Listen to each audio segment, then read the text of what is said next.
两位公主，请留步。谁敢阻拦狄公主，小心你们的脑袋！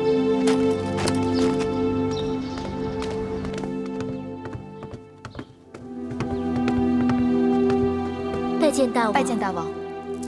你们来干什么？既然是商议舒姐姐的婚事，那总该问问舒姐姐自己的心思吧。大王，女子婚配向来全凭父母之命、媒妁之言。大王，解铃还须系铃人。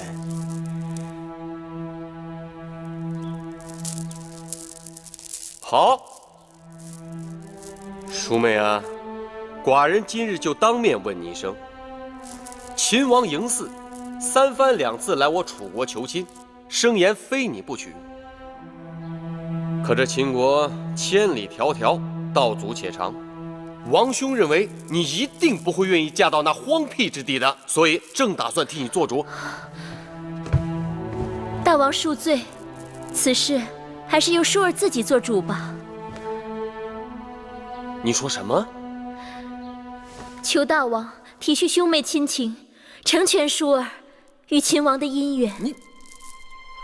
楚王，这第3杯酒，就祝本王与舒公主百年好合，子嗣绵延，如何？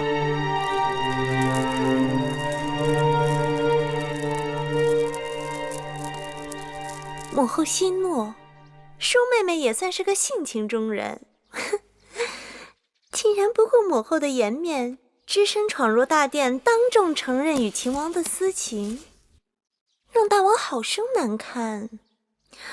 哎呀，如今大王对这桩婚事也无可奈何，母后还是顺水推舟算了。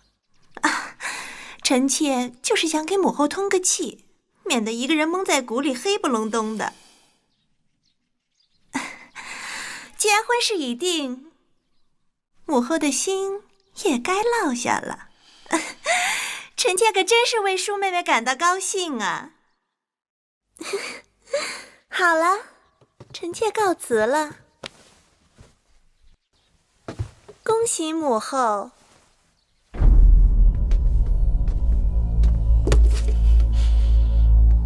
气死我了！真是气死我了！南后这是黄鼠狼给鸡拜年，威后若是真生气，就着了他的道了。但舒儿怎会自降身份，自甘堕落？那秦王有什么好？哪点比得上赵侯雍？真是喝了迷魂汤了。舒公主也许是受了别人的挑唆，那月华台里不是还住着个芈月吗？可不是，我真是糊涂，竟然让舒儿和那个贱丫头在我的眼界之外恣意妄为。玳瑁，传我的旨意，让舒公主马上给我搬回高堂台。是，威后，晋上大夫求见。晋上一向跟南后热络，南后刚走他就来了。那奴婢去回了他，就说威后身子不适。等等，听说秦王就是托晋大夫为他出面求亲的，我倒要看看他怎么花言密嘴的。让他进来。是。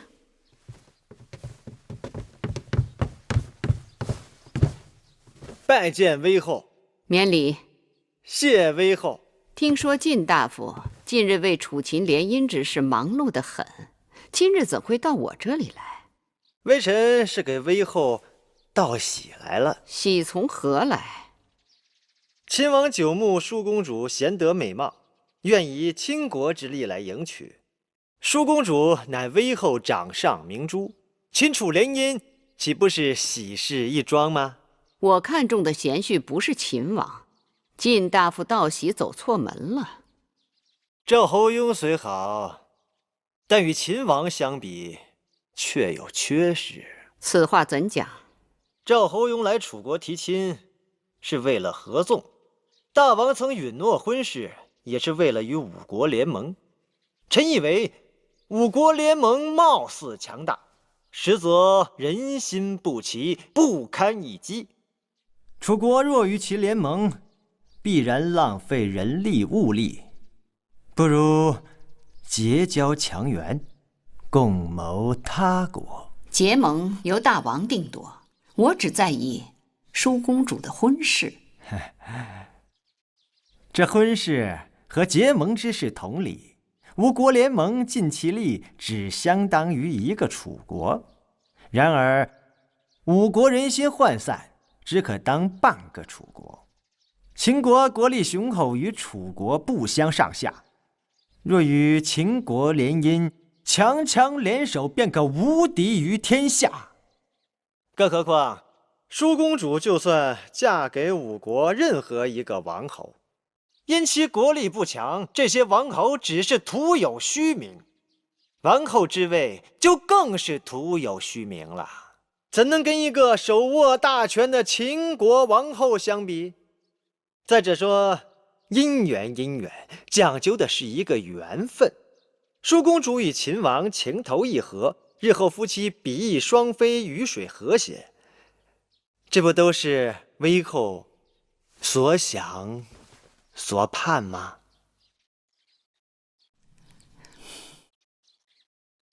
你虽把那秦王说的百般之好，可那秦国荒蛮，秦人粗鲁，舒公主要是嫁过去，怕是要吃苦头的。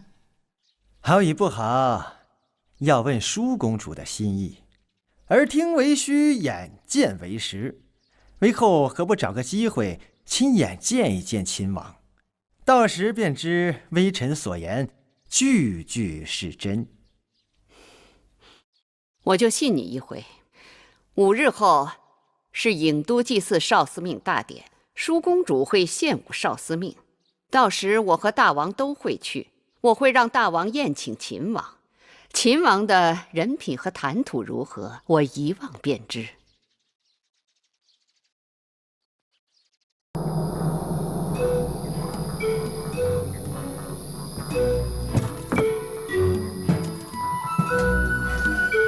当心当心，规避碧帛以示鬼神，千万要摆放整齐。是，这个放上面。啊，那这件呢？这个放正面。是。供奉的六兽和酒水都摆放在那边。祭司少司命，国之大事，天神在上，非凡柴不足以达之。哎，一定要让人细心照看这燔祭时的烟气啊！来，动作都快一点。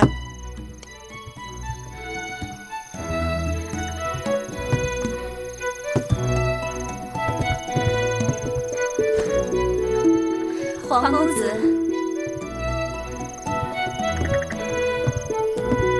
黄公子，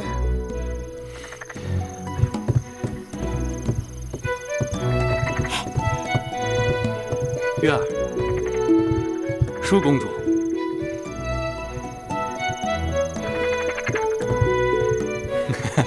嘿嘿，傻笑什么呀你？月儿今日格外好看。步裙金钗，寻常打扮，有什么好看的？一会儿舒姐姐换上祭舞礼服，那才叫一个好看呢。妹妹步裙金钗，在黄公子眼中都有这般姿色。你若能穿上祭舞礼服，那不美若天仙了。姐姐，何时你也学得如此油嘴滑舌？姐姐的话是认真的。上回祭祀的时候，我就在想，若是月儿主跳祭舞，黄公子吟唱作伴，那你们才是郎才女貌呢。多谢舒公主成全。全是轻薄口舌，不与你们说了。哎，月儿，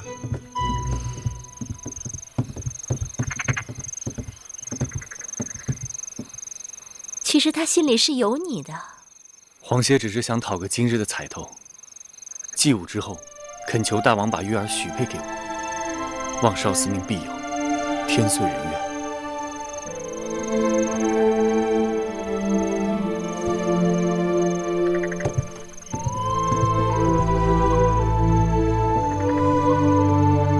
殷公主，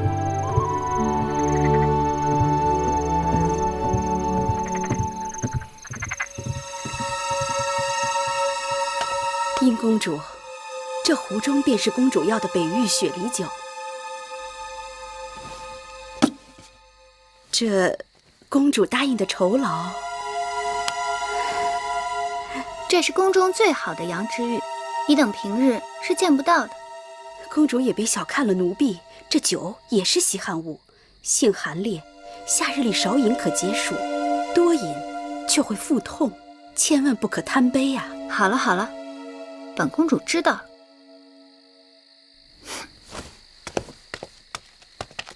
你见到舒公主今日要穿的那件祭祀舞服了吗？见到了，美的无与伦比。姐姐，刚才你与子歇说了些什么？不告诉你。你若不告诉我，那以后我也不告诉你了。你不告诉我什么？你想知道的事情啊。你不告诉我算了。天好热呀，珍珠，去给我和月儿倒些凉茶来。是。舒妹妹，可是口渴啊？我这里有一壶玉露琼浆，据说饮用后可让人冰肌玉骨，有脱神成仙之态。既然妹妹将在祭祀大典上主跳少司命祭舞，何不多饮2杯，也可助兴。姐姐，平日里你就不胜酒力，这酒还是不喝的好，免得误事。既然姐姐有这等好东西，妹妹怎能不喝呢？给我尝尝。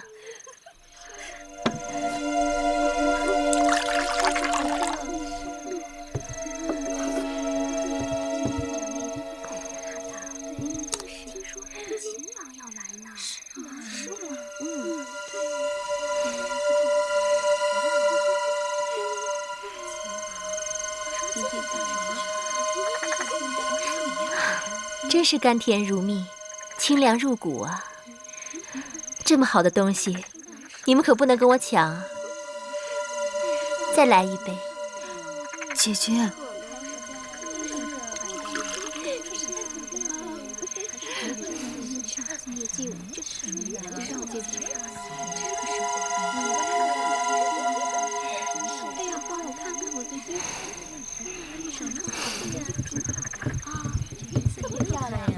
少司命祭舞马上就要开始了，你等还不快去更衣？走吧，快可不是，时辰不早了，再不更衣来不及了。走吧，姐姐更衣吧。哎呀，怎么了？哎呀，舒妹妹，不知怎的，我这肚子有些绞痛。快坐下，姐姐，我给你揉揉。怎搞的？莫不是中了暑热，或者岔了气？不知道。哎呀，这疼一阵一阵的，怕是一时半刻好不了了。那怎么办啊？舒公主还要领跳少司命祭舞，身体不适，这可怎好啊？是啊，献舞少司命，万人瞩目，千万耽误不得。女师要早做打算啊。若是舒公主不能领跳，那只好临时更替啊。眼下能顶替舒公主的只有……女师说的有理，能顶替舒儿献舞的就是月公主了。啊，我不行，我不能跳。月儿，舒公主这话当真？私下里，月儿曾帮我许多次，她其实跳得比我还好。你真的和舒公主一起练过？我是练过，但我不行。月儿，我不能跳。舒妹妹此言不妥。祭祀少司命是何等大事，芈月从未接受过女师指点，草率献舞，亵渎神灵。献舞少司命，讲的是一个诚字。有些人心里不干净，即便献舞，少司命也不高兴。既然舒公主力荐，那就试一试。你现在就跳给我看，你若真的能跳，那就是少司命选中了你，你命里该有的逃不掉。今日由少司命判定的事最妥不过。女师，芈月向来忤逆，微后若知晓此事，定不会答应。这女师已经说了，此事由少司命判定。即便日后母后怪罪下来，舒儿自会分辨，女士不必多虑。月儿，月儿，皇爷在等你，别辜负了他。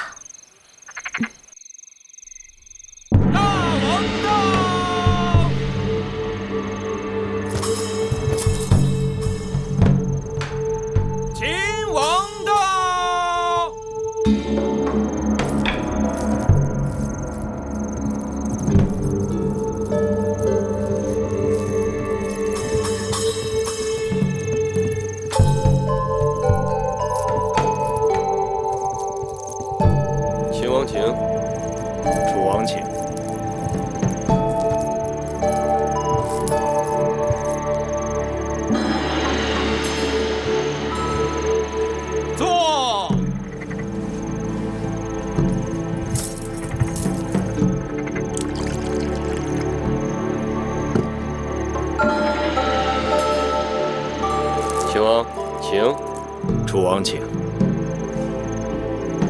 韦后请。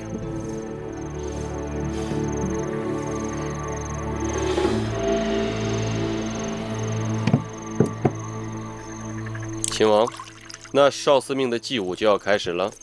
今日歌乐鼓舞，同鸣相召，以屈子的九歌祭祀少司命，极光凤羽，别具匠心。秦王可知道今日祭祀之舞领舞之人是谁？是谁？正是寡人的贤妹舒公主。舒公主领舞，好。早闻楚国歌舞美轮美奂，本王今日应楚王之邀，能一睹其真颜，也是大幸。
那秦王果然是相貌堂堂，一表人才。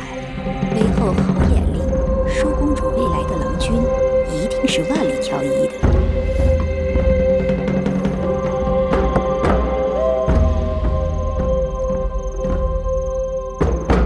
夫人自有喜美。难怪婴儿盯着黄歇不肯放手，凭他那身负异禀、玉树临风的模样，我都想多望两眼。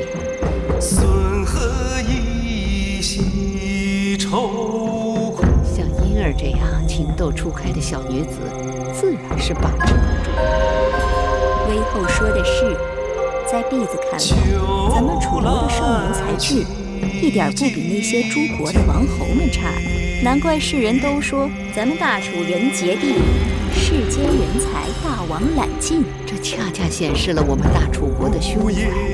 先王们征战纳降小国，那些亡国的王子王孙们到了楚国，哪个不是在这里好好享受着荣华富贵？满堂喜美人，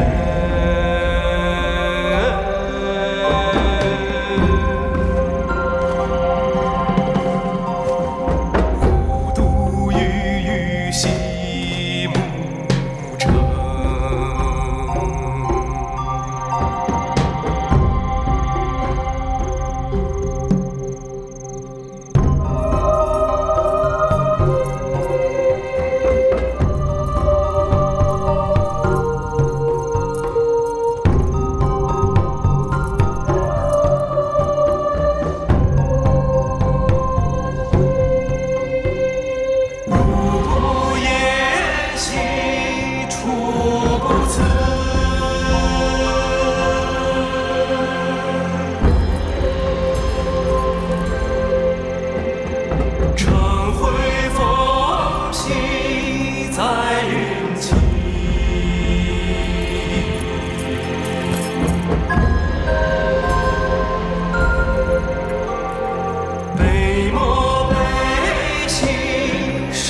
舒儿刚刚还在。这后宫姐妹真是人才济济。往日光闻舒公主武技卓越，今日才知这月公主真是更胜一筹。大王，您说呢？啊，是不错，的确跳得不错，婀娜多姿，宛若仙子。楚离子啊，先前不是说今日祭祀之物是舒公主的吗？或许舒公主身体不适，无论如何，总该是有缘由的。舒儿来兮，忽而逝。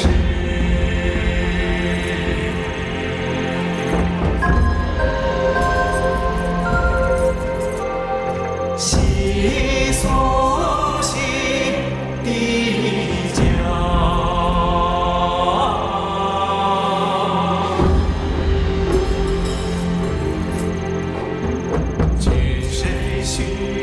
楚离子，你月这个丫头，平日里看起来男孩子似的豪爽，今日呢，恍惚换了一个人。寡女也可以。臣弟刚才见她在台上与黄歇眉目传情，真是姻缘天赐，一双璧人。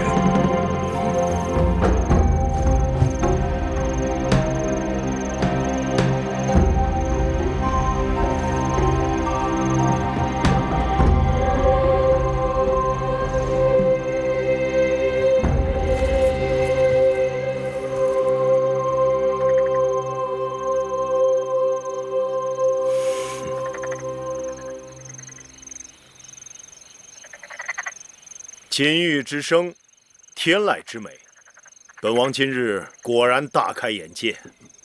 今日是舒公主与秦王的定亲之日，载歌载舞，正应了大吉大利之兆。请。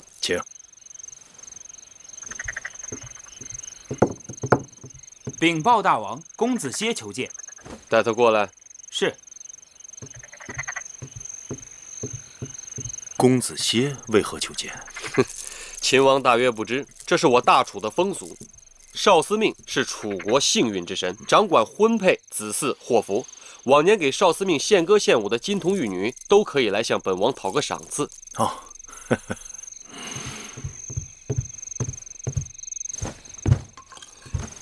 黄歇拜见大王。黄歇，今日祭祀大典，你等轻歌妙舞，令少司命欢颜。寡人要好好的赏赐于你。说吧，想要什么？大吉之日，子歇不求荣华富贵，只是心里有一个愿望，不知当说不当说。但说无妨。大王之妹月公主，温婉贤淑，冰清玉洁。黄歇攀龙附凤，爱慕已久，恳请大王将月公主许配给黄歇为妻吧。这两情相悦，倒也是佳话。是啊，楚王两妹同嫁，喜上加喜呀。对，窈窕淑女，君子好逑。这才子配佳人嘛。公子歇，你身为太子伴读，屈子之高徒，该知道这儿女婚姻讲究的是父母之命，媒妁之言。你父母若健在，该由你父母指派媒人上门提亲；父母若不在，该由你们族长出面，这才合礼法。母后之言甚是。黄歇，月公主毕竟是寡人的贤妹，此等大事，寡人要于微后和你皇族族长商榷之后才好决断。黄歇回去即刻请本族族长前来提亲，多谢大王微后成全。今日少司命献舞，究竟怎么回事？舒儿喝了殷姐姐拿来的酒，肚子绞痛，实在是应付不了，才求月妹妹上台顶替的。米音在我眼皮底下弄鬼，我心里有数。你若不贪杯，怎会闹到如此无法收场？舒儿知错了。即便如此，少司命献舞是宫中地位高贵之女子献舞，哪轮得上芈月抛头露面？母后仁慈，月妹妹与黄公子两小无猜，情投意合，两人天造地设。舒儿也是想顺水推舟，成人之美。我和你王兄想借着少司命的吉祥，庆贺你与秦王定亲之喜。你倒好，让芈月踩着你上位，丢尽了我的颜面。母后息怒，要怪就怪舒儿吧，千万不要责罚月妹妹啊！责罚她？不，这一次我是和你一样，去尽力成全她。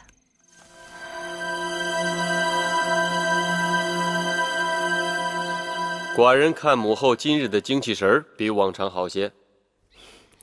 舒儿的婚事虽然周折，但也总算定下了。淑妹的婚事定了，寡人也轻松了许多。照寡人看来，既然不能与五国交好，与秦国联姻是最好的选择。两个大国强上加强，这也省去了与那些个小国打交道的繁琐和啰嗦。虽说舒儿出嫁要到来年春天，但嫁妆也要开始慢慢筹划起来，免得到时候慌手慌脚的。母后说的是，寡人已经命内宰整理方府内库，列出清单，被母后挑选。方府是宫中藏宝库，固然重要，但我想也得让平府准备个书目。这平府是宫中的藏书库，不知母后想要多少藏书给淑儿陪嫁呢？当然是越多越好。秦国荒蛮，淑儿远嫁秦国，有几卷书陪伴，也不至于太无聊。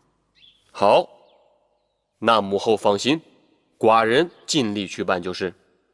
母后也真是想得开，自己的宝贝女儿偷偷与别人相好了，这口气说咽就咽下了。寡人已经答应了秦王的婚事，母后即便心里不愿意也是无法了。或许寡人把淑妹的嫁妆筹划得更加丰厚些，母后能开心。母后打算给芈姝什么陪嫁？珠宝玉器、藏书、整套的器乐，还有妓人和幽人。整套乐器？那是大套还是小套？若是大套，那就包括64件青铜编钟，24件青玉编磬，加上大鼓、小鼓、琴瑟、鱼箫、巫都、箜篌等，那就得200-300件。还有那奏乐、歌舞的妓人、幽人，那也得好几百人。这也太过分了吧？这怎么能说过分呢？淑儿是母后的心头肉，多些陪送是应当的。我楚国又不是拿不出来。永香丽那里统计出要陪送多少人了吗？景昭两家各出1名族女为应妾，每个人最少有10多个侍从侍女。至于淑儿的陪嫁陪官，加上女官及家眷，还有奴仆600人，兵丁1000人，侍女600人，内侍300人，再加上奴隶3000人，还有那妓人和幽人，这样算下来，总数怕是过6000人了。亏得余志有限，否则母后还不得把楚国1半的人口都送过去？寡人只有这么一个王妹，楚国也只有这么一个嫡公主，自然排场要大一些。还有4000个送嫁的兵丁，把淑妹送到了边境就回来。这么算起来，那得1万多人。送亲的场面，再气派不过了吧？只是淑妹这一走，母后想再见她一面，怕是就难了。我看母后不仅想保舒公主亲生尊贵无比，还想保她的儿女生生世世用之不尽。哼！我看就你这张小嘴刁蛮。过来，看寡人怎么教训你。大王你真坏！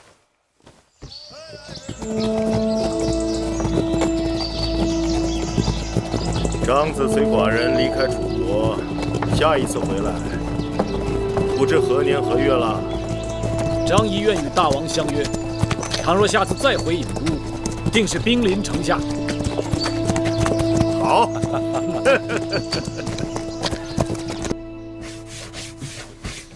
月儿，姐姐，哎呀，你这个人啊，都回到自己房间了，能不能歇一会儿啊？自小忙碌惯了，你让我老闲着，弄得我手脚都不知道往哪儿放了。好歹你也是个公主，能不能学着使唤别人啊？从小到大没使唤过，还真不会呢。那将来你要嫁人了，要那些下人丫头干什么？谁说我要嫁人了？还嘴硬。前2日是哪位公子在祭祀少司命大典上向月妹妹求婚的？好啊，师姐姐，你舒公主、月公主，公子歇在殿外求见，果真灵验，说谁谁就到了，快让他进来。是。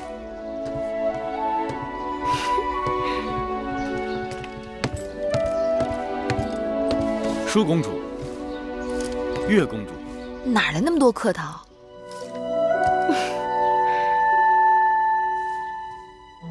近几日你好像清瘦了不少，又犯傻气。珍珠，快去烹茶。是。你来找我有何事？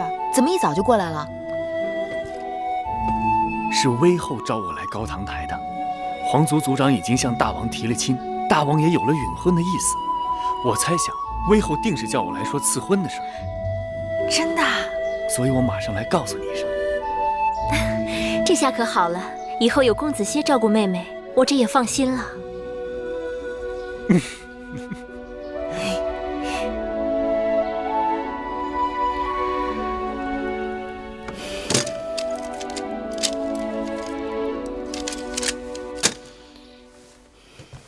舒公主的嫁妆单还有2大车呢，微后不用着急，慢慢看，以免伤了眼睛。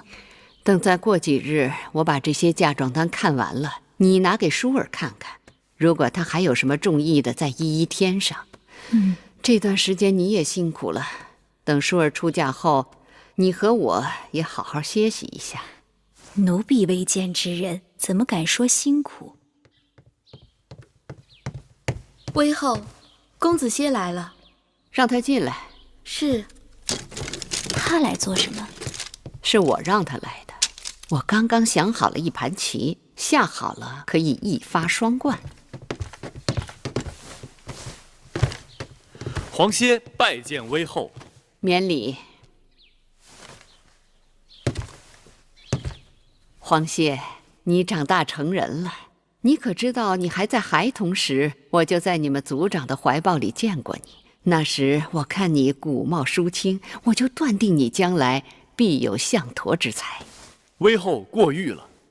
如今你的文才武略已经快赶上你的师父屈原屈夫子了，可见我看人一向很准。春秋时，鲁国的叔公武公也说过，子贡贤于孔子，而子贡说，若是拿宫墙来做比喻，我的宫墙只有尖头一般高，别人过来都可以看到里面的一切，而孔夫子的宫墙有数仞之高，若不得其门而入，便看不到里面宏伟的宗庙和华美的宫殿。子歇与屈夫子正合此喻。年轻人难得如此不矜不发。皇歇，你可知我今日让你来是为何事？子歇猜测，不应仅仅是家常闲话。是家常，但不是闲话。君子正心修身，还要齐家治国平天下。公子歇乃是楚国栋梁之才，如今也到了成家的年纪。子歇已为此事焦虑数日。那日祭祀大典，子歇已向大王提及亲事，望大王和威后开洪天之恩，成全子歇。你何苦那么惶恐？你父母早亡，男大当婚，我和大王自会为你做主。谢威后。按理说，你向公主提亲，须行6礼，那纳采问名就算了，但纳吉一定要做的。子歇的父母早已过世，可求我皇族族长代为纳吉。我已经把他的生辰八字给了你们皇族族长。昨日皇族族长把大祭司问卜于庙的结果告诉了我。大祭司在神寺求问神灵，求问祖先。祖先说，你们这桩婚事应是吉兆。太祖明堂必有子歇。既然如此，那接下来就要纳征请亲了。这些事你也应该跟你们族长尽早商议才好，子歇回去马上就办。那你打算什么时候迎亲啊？如无大碍，越快越好。年轻人就是急脾气。新嫁娘和舒儿是从小一起长大的，私交甚好。我在想，可以让宫里把她的嫁妆和舒儿的一起办。舒儿出嫁前乱则乱，但不会耽误你迎娶。两桩婚事赶在一起，也让我热闹热闹。另外，我让大王赐你金华台，你可以在那里成亲。全凭威后安排。威后说了，让你和舒公主一同出嫁，还让大王把金华台赐给你我成亲呢。听起来样样都好，只是威后何时变得这样善心啊？怕是大王已经允婚，干脆做个顺水人情罢了。少司命庇佑，希望这一切都是真的。当然是真的。哟，这不是皇公子吗？殷公主，听说大王已经给你赐婚了，月儿正要去给皇公子道喜呢。谢殷公主好意，成亲之时，我和月儿一定会请你去喝喜酒的。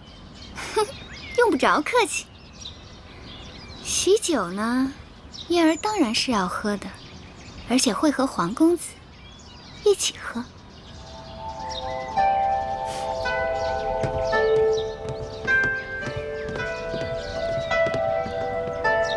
他言语古怪，这是何意？不要理他。走。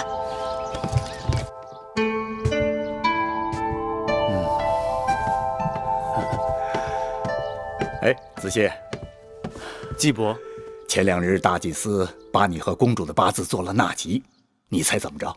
看年柱，你们是天合地合，你们的八字二神相生，互为喜用，一桩大好姻缘呐！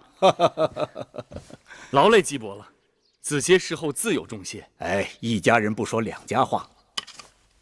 这6礼之后啊，我们就要考虑给公主纳征了。以礼试婚礼上对纳征是有规制的。虽说楚王不在乎咱们那点钱财，但那上好的玉璧、虎皮、鹿皮那是一定要有的啊。那是。还有锦帛20匹够了吧？就20匹。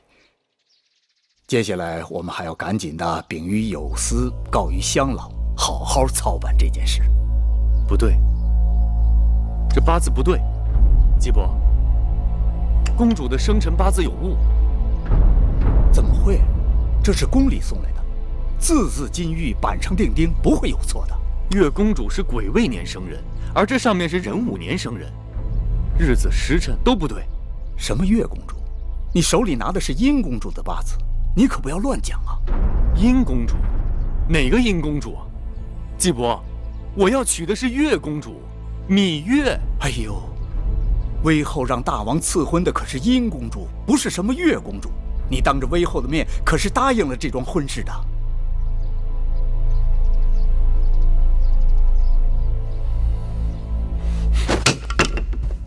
哎，公子，不要拦我！我要见威后！公子，我要见威后！公子，不能进去！我要见威后！王公子，这是高堂台，是你想闯就闯的吗？代报公主，我要见威后。威后身体不适，不见人。有件事我要见威后问个明白。该知道的你都知道了，回去吧。威后身为后宫之母，你要给皇歇和月公主一个交代。这人真是疯了，把他赶出去。我要见威后。公子，走吧。威后，我要见你。威后，放开我！放开他！我来了。威后心里清清楚楚。皇歇倾心于月公主，可却言语含糊，偷天换日，这是为什么？打一开始，大王和我给你赐婚的就是殷公主，至于那芈月，是你自己一厢情愿，与我无关。我和月公主两情相悦，我向大王求婚的时候说得清清楚楚，我非月公主不娶，月公主非我不嫁。威后仁慈，切莫毁了子歇的姻缘。你的意思是，芈月背着大王和我，早与你私定终身，这是王室之辱，大逆不道。微后误解，皇协和芈月的婚事，大王早已应许，为何又突然变卦？王室之婚从来都是父母之命，媒妁之言。殷公主贤淑貌美，嫁与你是你的福气。子歇不想高攀，实难从命。你跟芈音的婚事已是覆水难收，不要啰嗦，回去好好操办吧。微后，走吧，我累了。微后万万不可！微后身为后宫之母，怎可以个人好恶和一己私欲毁了别人的良缘呢？不要以为你是太子伴读便可胡言乱语。后宫是我的后宫，规矩是我定的。把这个不识抬举的东西给我赶出高堂台！微后，微后，微后万万不可！微后，微后！因儿这丫头真是瞎了眼了，怎么看中这么一个油盐不进的呆子，惹我生气。这呆子再不识趣，也拗不过大王跟微后。等成了亲，有殷公主管教着，他脑袋瓜子会慢慢活泛起来的。因儿这丫头，我早就看透了，做事心狠手辣，我对她不得不留个心眼儿。既然她非要跟这呆子绑在一起，那我就成全她，让她自作自受。一想到芈月会为此痛不欲生，我就觉得这桩婚事我非促成不可。上回你跟我说什么来着？有些人活着比死了更煎熬。芈月命大，上次中毒不肯死，那就让她好好的活着，让她知道活在我手心里的滋味。可那黄公子不肯罢休，是得想个法子把那书呆子看紧，免得他再生出事端来。妹妹，别太难过了。公主，微后那边要您去商讨一下陪嫁单子上的东西，让母后自己定夺吧。那些珠宝玉器的单子，微后已经勾画好了，但平府的那些书籍……我知道了，你下去吧。可是微后……母后再催你，你就说出嫁秦国，淑公主嫁妆一样不要。是。姐姐，你这又是何苦？公子歇与你落到这样的结果，母后难就其责。微后不会放过我的，这在我的意料之中。若是这样，公子歇的婚事落空，我出嫁秦国，谁还能顾你周全？我已经想不到那么远了。大王赐婚芈音，公子歇会改变主意吗？不会，这正是我担心的。他若拒绝赐婚，罪名就是违抗君命，大王会对他治罪的。公子歇娶你不成，抗命不成，那你们该如何是好啊？无路可走。都怪姐姐，那日祭祀少司命献舞，姐姐半真半假的肚子疼，就是为了让你有机会和黄公子珠联璧合，谁料却弄巧成拙，反而让母后更加记恨于你。眼下还有什么办法是姐姐能帮你的？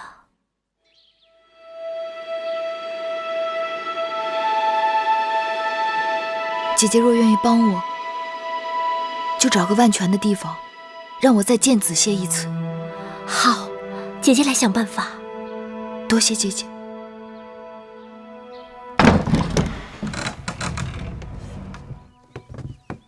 大王赐500卷书简给淑公主做嫁妆，内载列出的书目给微后和淑公主过目后却不甚合意，所以淑公主才要我陪着过来，亲自挑选。月公主说的是，根据楚国之历来规矩，给公主做陪嫁的这些书简不能是孤本，只能是抄录本。不然的话，公主这一陪嫁过去，咱楚国不是少了一些典籍吗？只是我这平府里的书卷已经多年没有得到整理了，好多个书卷都只剩孤本，抄录的副本它就不够齐全。你说这临时要找这么多的抄录本，哪儿去找啊？为何无人整理啊？若是没有朝中大臣主事，分派编修，布置世子抄录整理，小臣那些个粗俗不堪的杂役，怎么敢去动这些典籍呀？好了好了，带我周围看看吧。是，请。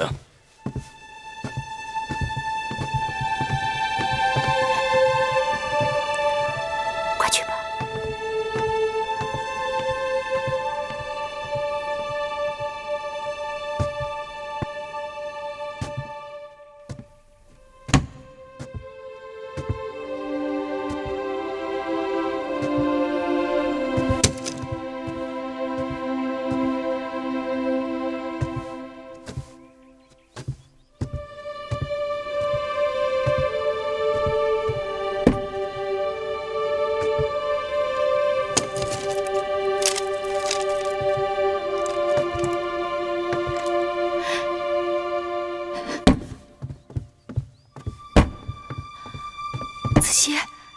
子歇，月儿，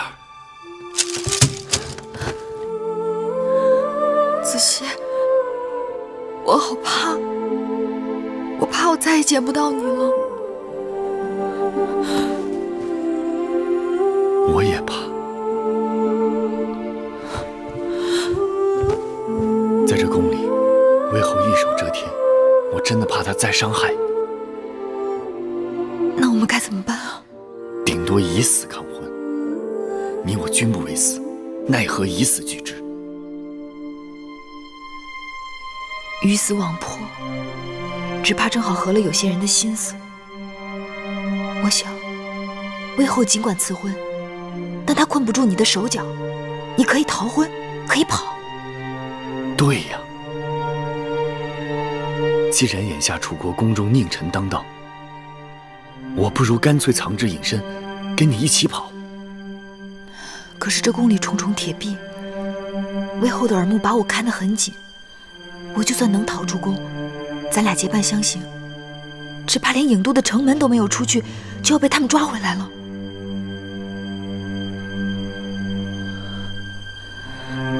可不会一点机会都没有吧？机会总会有的，让我想想。这几日，我都会以帮舒姐姐整理出嫁书籍为名到平府来，你我可以在这里碰头。好。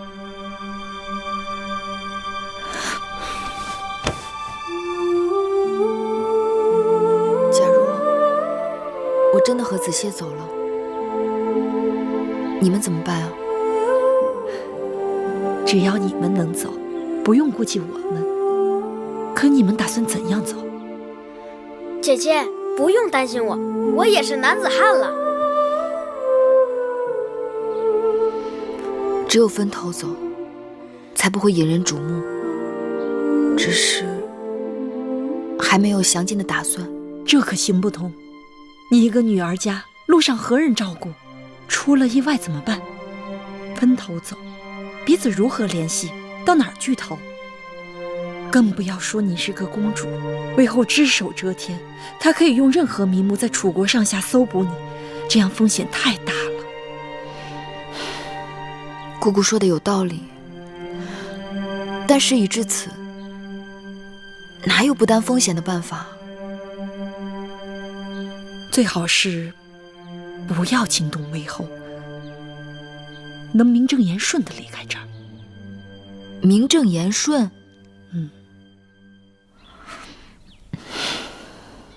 只怕很难。你们要抓紧时间誊写啊！是。哟，见过月公主。舒公主听说世子们正夜以继日整理抄录典籍，让我过来看看。啊，月公主请看，这是刚刚整理完毕的吴国史册。这些呢？哦，这是越国史册，正在整理抄写之中。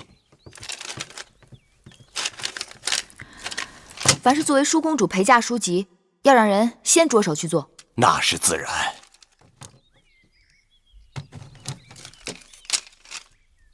哎，这是什么？这是孙子兵法。孙子兵法啊，这是一套比较完整的孙子兵法。当年孙武在吴国练兵，铸就了这套兵法，由吴王阖闾收藏于宫中。后来孙武离开了吴国，便有一些断简残篇，流传到世上。但这套完整的兵法呢，一直存在吴王的宫里。后来越王勾践灭了吴国，那么这套兵书也就藏于越国，直到先王灭越，才将这套完整的兵书收藏于我楚国的宫中。既然如此珍贵，为何扔在此处无人问津？是啊，当年先王在的时候，是想找人来整理这套兵书，可是没过多长时间，还没来得及动手，先王就驾崩了。大王继位的这些年，一直无人问起这套兵书。幸好舒公主的陪嫁书中没有这套兵书，要不然又得要多少人来誊写，忙手忙脚的，那也来不及呀。兵者，国之大事，生死之地，存亡之道，不可不察也。故经之以武事，教之以纪，而索其情。一曰道，二曰天，三曰地，四曰教，五曰法。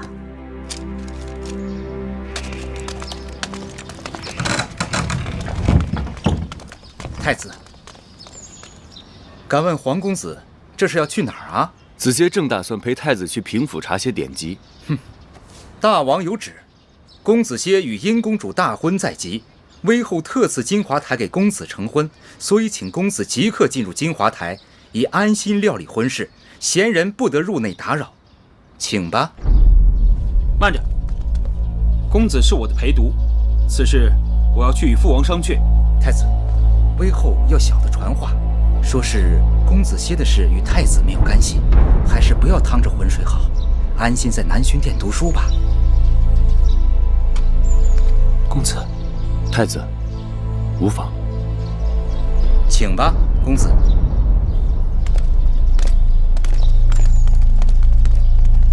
快去告诉芈月。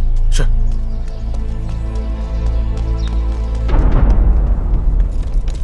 月公主，月公主，月公主，黄公子被威后以筹备大婚为名，已经关进金华台了。关进金华台？包括太子在内，没有大王和威后的命令，任何人不得进入。那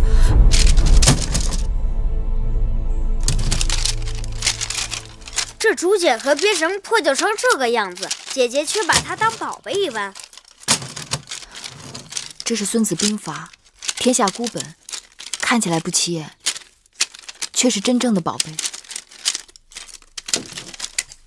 兵之行，避实而击虚，水因地而滞留，夫兵行向水，水之行必高而趋下。这哪句连着哪句啊？蓉儿念的不对吧？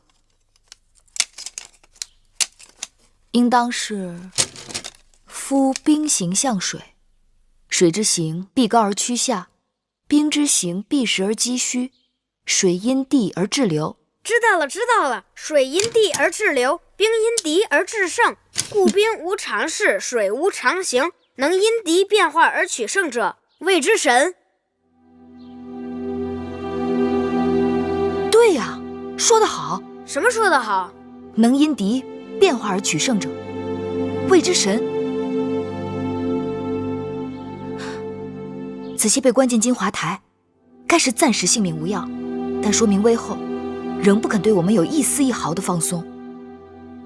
这几日我一直在想名正言顺这4个字。舒姐姐曾提议要我做她的应试，陪嫁去秦国，我没有答应。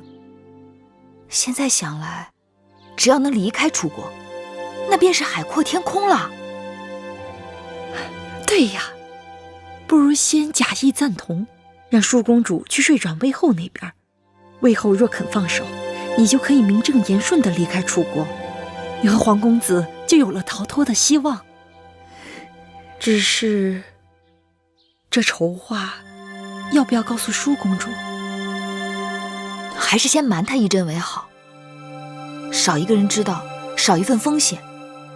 更何况，万一事情败露，我和子歇是死活都豁出去了，但绝不能连累了舒姐姐。妹妹，你真的想好了？好妹妹，这下可好了，姐姐这七上八下的心也算是掉到井底。我知道你一直为你娘亲的身份所困扰，但是你想想，你我毕竟与他人不同，即便你跟我随应，我绝非会把你看成卑贱女子，你我依旧是好姐妹。将来你的儿女就是秦国的公子公主，血统尊贵，一生无忧。姐姐，此刻我就是想离开这儿，什么血统尊贵，一生无忧，我已经顾不上了。不管怎样，你想通了就好。我会去母后处向她挑明此事的。什么？你要芈月做你的陪嫁？你是真的糊涂懵懂，还是故意来惹恼我？母后既然愿意倾其后宫珍宝送舒儿出嫁，为何一提芈月二字就断然回绝？不要问那么多，不行，就是不行。芈月从小与舒儿一起长大，只有她最知道舒儿喜怒哀乐。秦国路途遥遥，若有芈月，也能减少舒儿的思乡之痛。正是因为我疼你，楚国的任何东西我都不会说个不字，但只有芈月，我不能撒手。芈月与黄公子婚事未成，楚宫内外早已议论。既然母后不想让她在楚宫出嫁，那就让她陪我去秦国，也可免了是非与众人的猜疑。不管外人说什么，我主意已定。难道母后一心想让她死在宫中？你是我的亲生女儿，别人说三道四也就罢了，你怎么这般不知好歹啊？舒公主错怪了魏后，魏后所做的每件事情都是为了公主好。既然是为了舒儿，那就帮舒儿解开心头之谜。从小只知道母后慈爱，对待宫中其他公子公主也恩威并重，宽严有度，为何只有对待芈月如此的刻毒刁难？芈月的娘亲与母后的嫌隙，那是多年之前的事情了。她的娘亲去世，再大的怨恨也该烟消云散。难道连恩怨也要母债子还吗？事情并非像公主想的那样。那是怎样？好吧，既然你非要知道，那我就告诉你，我这么做是有缘由的。芈月尚未出生，执掌司天台的太史令堂妹就预言，芈月是霸星出世，4府变6甲乱，当主天下大变。芈月她从小心机和作为就异于常人，如果真应了堂妹的话，首先受害的便是我的骨肉。所以不管她在哪里，我的眼睛都大大的睁着盯着她，免得她兴妖作怪。她再一日，我就食不知味，夜不能寐。你还要带她走？你太不知道轻重厉害了。母后，所谓堂妹的预言，从一开始就荒诞无稽，母后却偏偏自寻烦恼。芈月从小孤苦伶仃，母后更应该可怜她，年幼丧母，无人疼爱，对她格外开恩才是。却因为10几年前某人的胡言乱语，疑神疑鬼，捕影拿风，这是何苦？我把前因后果都告诉你，如此苦口婆心，你还执迷不悟，你想气死我呀！舒儿原本还猜疑玉儿到底犯下了多大的过错，听了母后一番话，却更觉得她无辜了。舒儿心意已定，若母后不准，我就去向大王评理，望母后顾及母女情面，不要再阻止舒儿带玉儿去秦国了。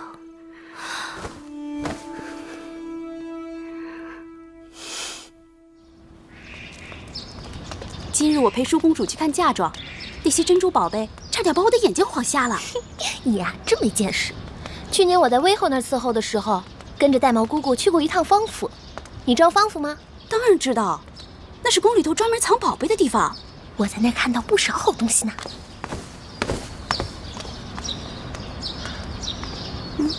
你知道吗？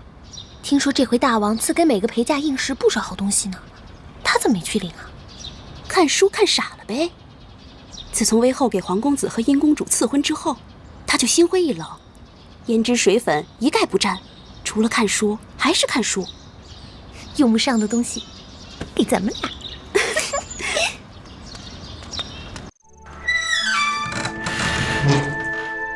月儿，姐姐来了。我经过你的屋子，看到里面还有光亮。都这么晚了，怎么还不睡呀？我想再看一会儿书。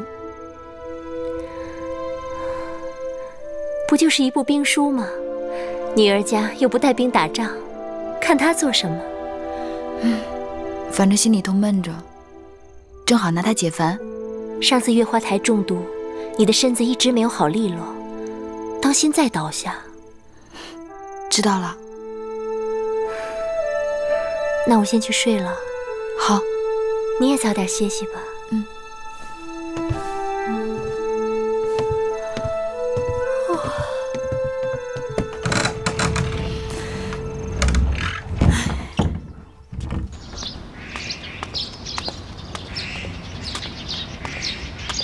姑姑，何事？我是云梦台的魁姑，听说过些日子皇公子和殷公主就要大婚了，我们做奴婢的没什么好送的，做了些喜饼表表心意。啊，交给我吧。那就有劳了。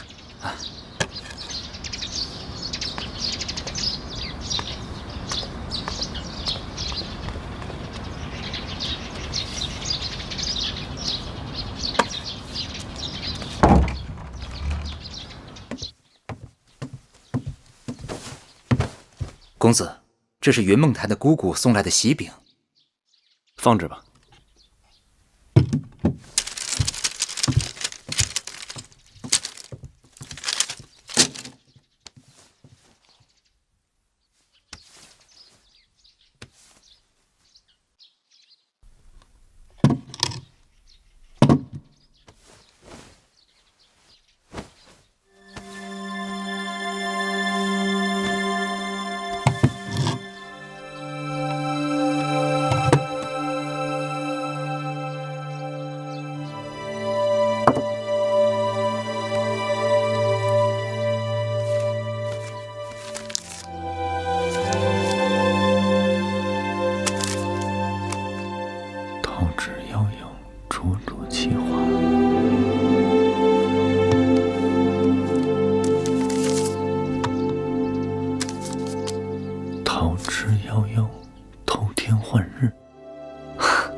灵儿，看见没有？这是青玉羽裳。哦，这琉璃珠虽不如随侯珠，但也相差不远。这蜻蜓眼，据说是从极西之地来的。这一套玉佩是用上等的玉石做的，这些啊，都是威后指定宫里头给的嫁妆。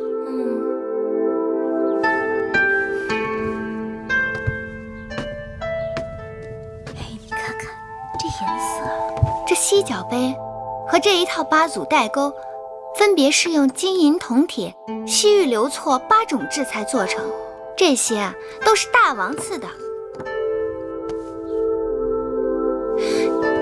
这赤玉珠串，还有这一套金饰，共有12件，这些都是娘亲留给我的。公主出嫁，这些嫁妆多风光啊！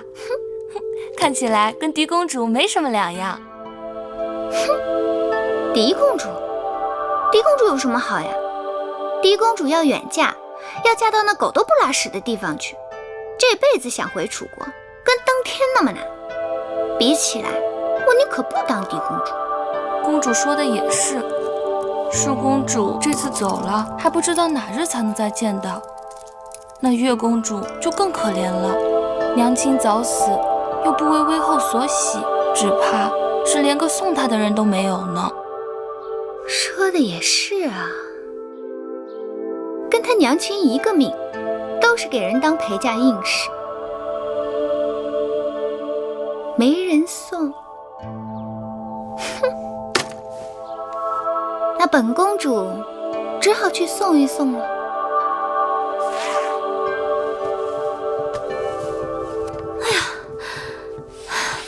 月儿，姐姐，哎呦，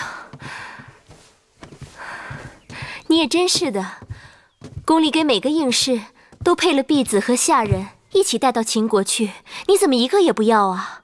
月儿不会使唤人，姐姐若喜欢，留下自己用。不说别的，眼下若是有人照应你，这些针线活哪要你亲自操持？这是给蓉儿做的衣裳，蓉儿长大了。少年公子翩翩风度，衣裳总要多备几件的。我这当姐姐的做的，无论好坏，总是当姐姐的留给她的一片心意。那要是到了秦国怎么办？我是王后，你是我的姐妹，总不能这些事情还要你亲自动手。就算你肯，我还不肯呢。秦国后宫那些不知根底的人，还不知怎么笑话我们。后宫里的人都是这样攀高踩低的。想想真是没趣。公主，殷公主来了。她来干什么？哟，你们都在呢。我还说呢，这舒妹妹要出嫁了，不知道得多忙啊。且不说陪嫁中的那些摆设、器具、书籍、珠宝首饰、乐器药材，光那4季的衣裳就得有好几车吧。秦国啊，那地方冬天特别的冷，舒妹妹得把银鼠皮和灰鼠皮的大袄多拿上2件，免得受冻。我的嫁妆由母后定夺，殷姐姐还是多操心自己的事吧。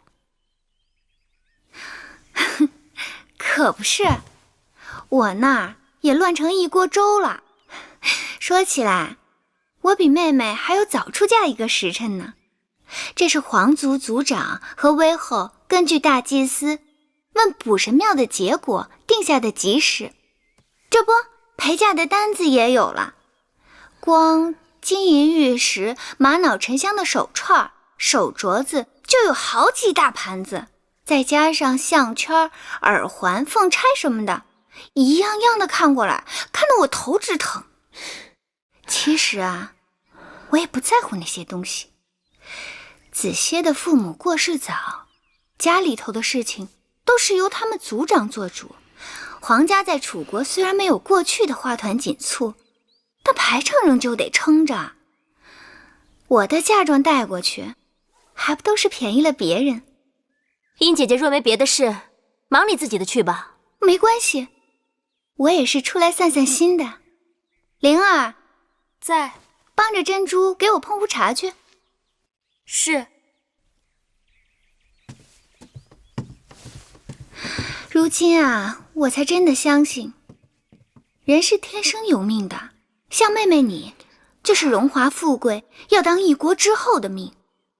像我呢，就是相夫教子，若夫君能加官进爵，我也就跟着享福的命。可也有的人啊，生下来就是贱，再张狂，也只能跟他娘亲一样，给人当个陪嫁硬士。你说，这老天怎么那么公平啊？珊瑚，你进来。我记得前段日子给舒公主做过不少香丸，你把她找来，用香炉把这里好好熏一熏。是。月妹妹，要不你我一起去园子里走走吧？这屋子里的污秽之气实在是太重了。哎呦，可不是，快走。走，走。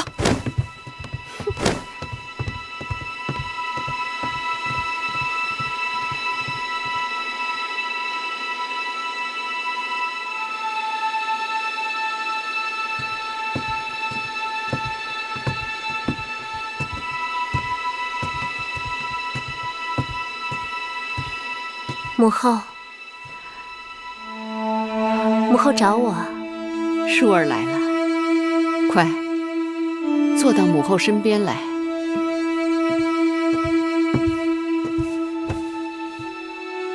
母后方才在想什么？想母后年轻时出嫁的情形。母后当年出嫁的时候，一定是美人儿。女儿家出嫁，衣衫光鲜，满心希冀，哪个不是美人儿？母后当年和你此时是一个样子，半点不知日后为人妻、为人母的苦楚。舒儿感激母后养育之恩。舒儿即将远嫁秦国，那里不似楚国，没有母后和大王为你遮风挡雨，万事都要靠你自己。有些话我不得不叮嘱你。这几日我特别派人去查了一下秦王后宫的情形，你知道吗？秦王之前娶的王后是魏国公主，随王后一起嫁入后宫的还有她的亲妹妹魏延和她的一个族妹。王后无子嗣，魏延把自己的儿子公子华托付给王后抚养。这位公子华现在在众人眼中已是准太子。去年春天，前王后病逝，魏延已经升为夫人位分，大权在握。我担心你宅心仁厚，到了秦国不是他们的对手。母后放心，秦王已经答应舒儿，要庇护舒儿一辈子。有秦王庇护固然是好，可是靠人不如靠自己，更何况枕边人的话是靠不住的。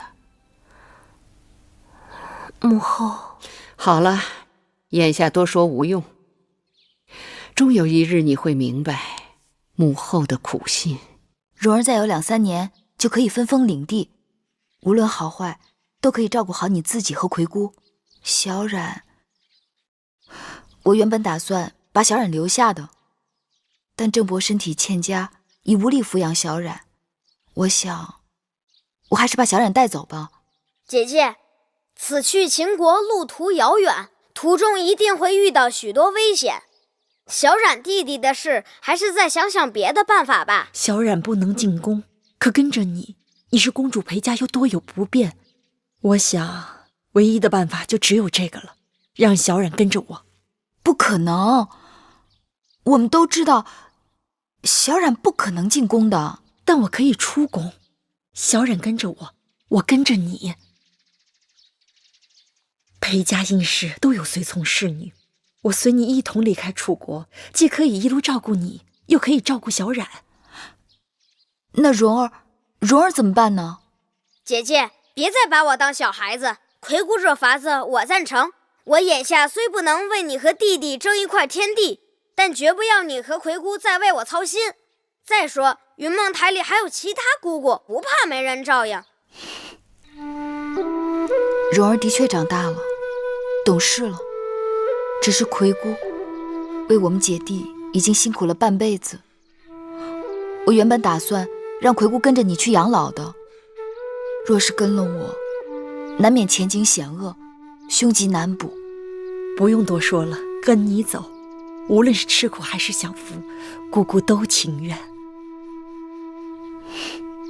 玳瑁，你跟随我这么多年，忠心耿耿，我和你的情分早已超越了主仆，所以我心里有个打算，一直不忍跟你说。微后要是这么想，就把婢子当外人了。舒儿要出嫁，我心里总是不大放心。她过于天真，心性纯良，要远嫁那虎狼之秦，我担心她不是那些后宫之人的对手。微后是打算找个心腹跟着舒公主去秦国，好助她一臂之力。正是。微后既有此意，玳瑁在所不辞。你真的愿意去？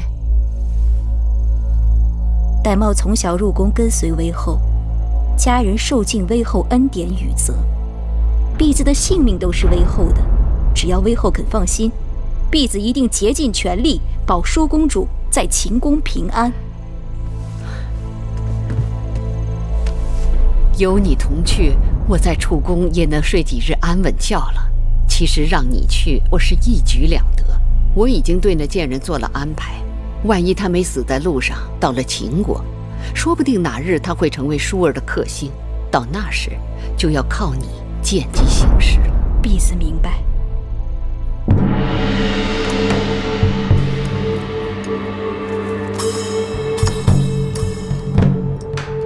殷公主，时辰到了，殷公主请。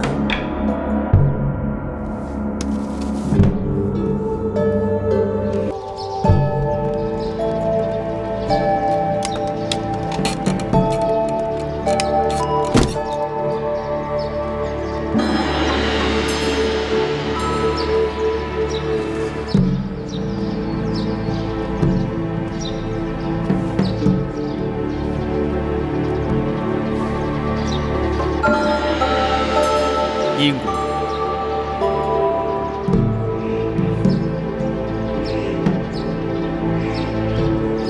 季伯，怎么不见黄公子啊？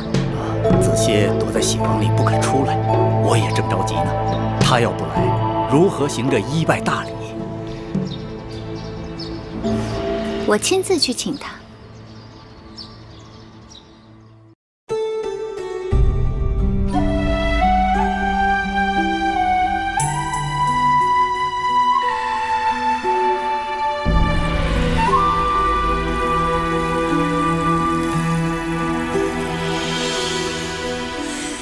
繁星如许，明月如初，前尘往事从何起数？心有情丝万千束，却生得一缕孤独。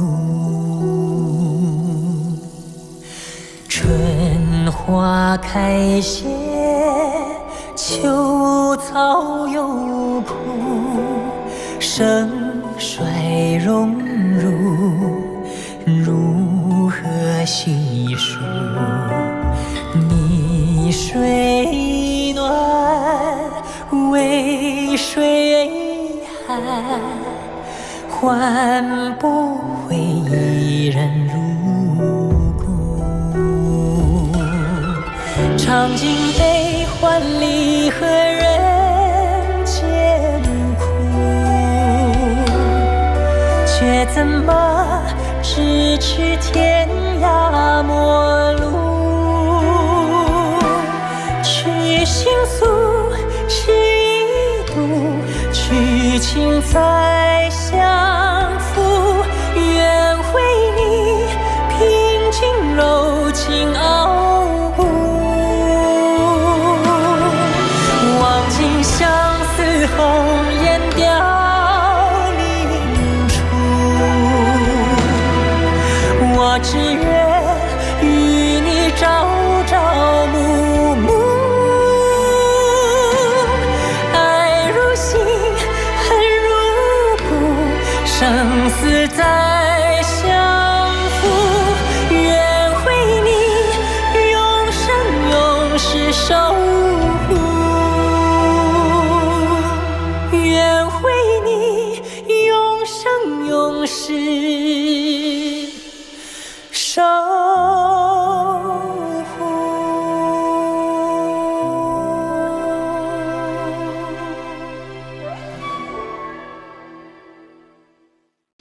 殷公主，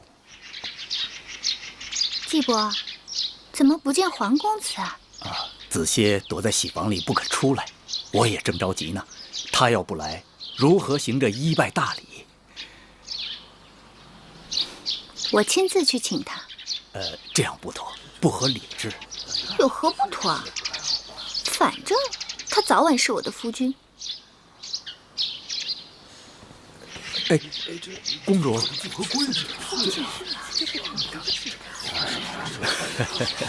也好。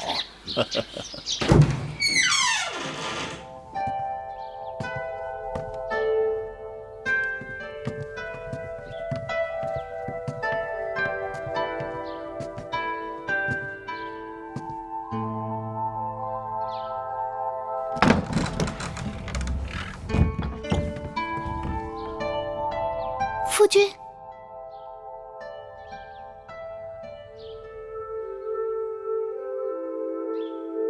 今日良辰美景，夫君为何背对着我？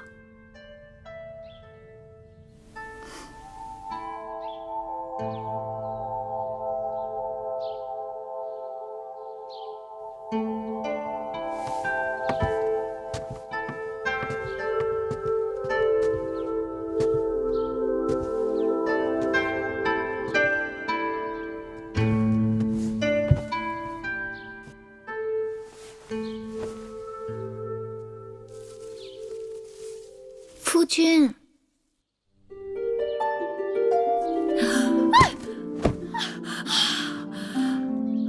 姑母怎的好糊涂啊，竟然叫侄儿夫君。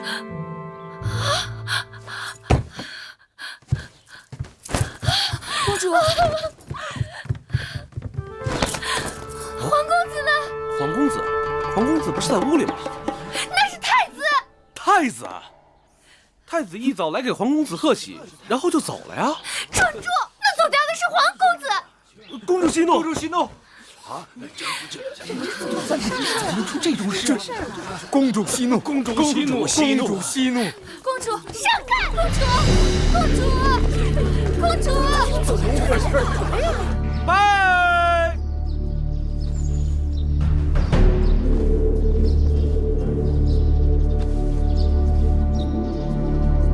再拜！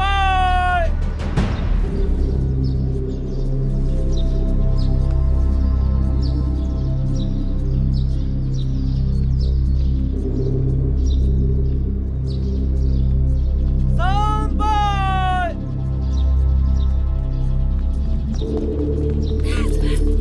贱人！干嘛呀？贱人！放肆！芈音，贱人！狄公主出嫁，你怎敢放肆？大王为后，替芈音做主，皇协拒婚，他跑了。此事当真？金华台里，太子穿着喜服，皇公子根本不见踪影。定是那芈月设此奸计，毒害婴儿。大王为后，千万不可放过这个芈月。芈月，告诉我，黄歇到底去哪里了？黄歇是在与芈音成婚的时候不见的，我怎能知道他的去向？好硬的一张嘴，给我拿下！是。母后，那黄歇被关在金华台多日，月妹妹日日与舒儿在一起。黄歇走了，去追那黄歇便是，怎怪在月妹妹身上？那皇公子定是被芈月迷惑了心窍，今日突然不见，定是与芈月早有预谋。你这桩婚事，皇公子本来就是不情不愿的，强按牛头喝水，得此结果也怨不得别人。舒儿，你给我闭嘴！我心里明镜似的，早就看出芈月跟你出嫁请我是不怀好意，你还替这个贱人说三道四，把芈月给我扣下！母后，今日是舒儿出嫁之日，一身祸福均系此刻。芈音哭闹较场，母后又要扣下舒儿的陪嫁应试。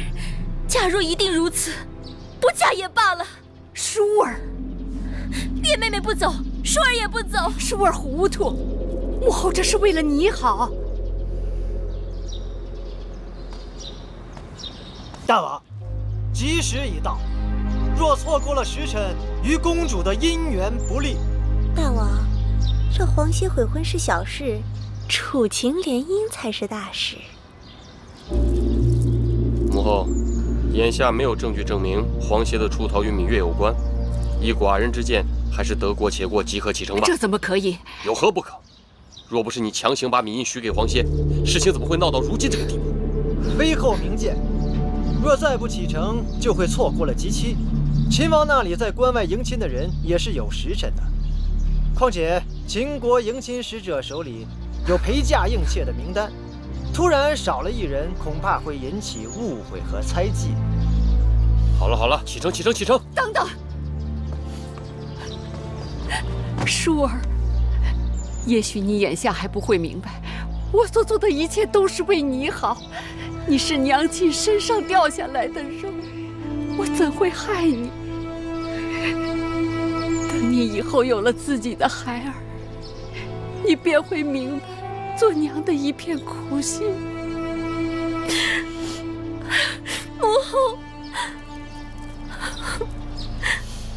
姐请放心，淑儿到了秦国会善自珍重的。往后山高路远，淑儿不能陪在母后身边尽孝，还望母后多加保重。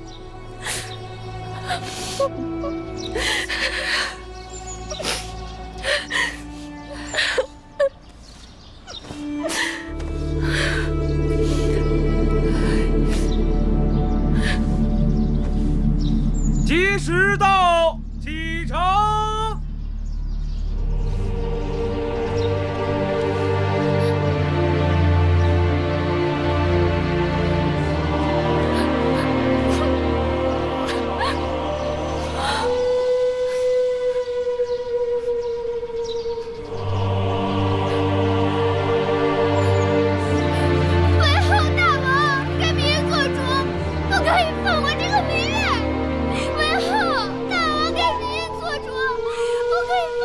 公主出嫁，你在这儿哭闹，真是丧气！来人，把她给我拉下去！为后不可以放过那个贱人！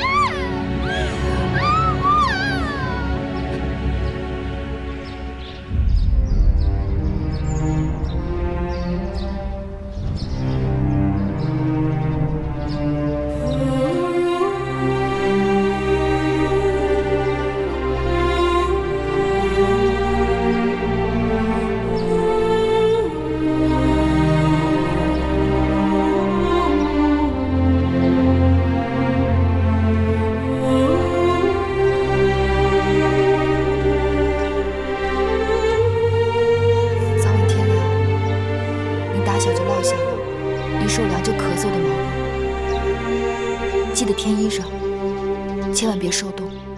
放心，你和冉帝路上要保重。还有贵姑，不要太辛苦了。在宫里，无论遇到什么事情，你都要学会忍，千万要小心威后那边。只要熬到分封，有了你自己的立脚之地，一切就都好办了。等到分封之后，我一定想办法把你们都接回来。只是这一去，路途遥远，会有很多危险。还有我呢，谁要是敢欺负姐姐和魁姑，我就揍他。小冉是个男子汉了，遇到险境，我们会有办法的。眼下我们不得不分开，就是为了有一日，我们可以平平安安的团聚在一起。迟到了，要不然到江边上船，天就要黑了。蓉蓉送姐姐出嫁。起来吧。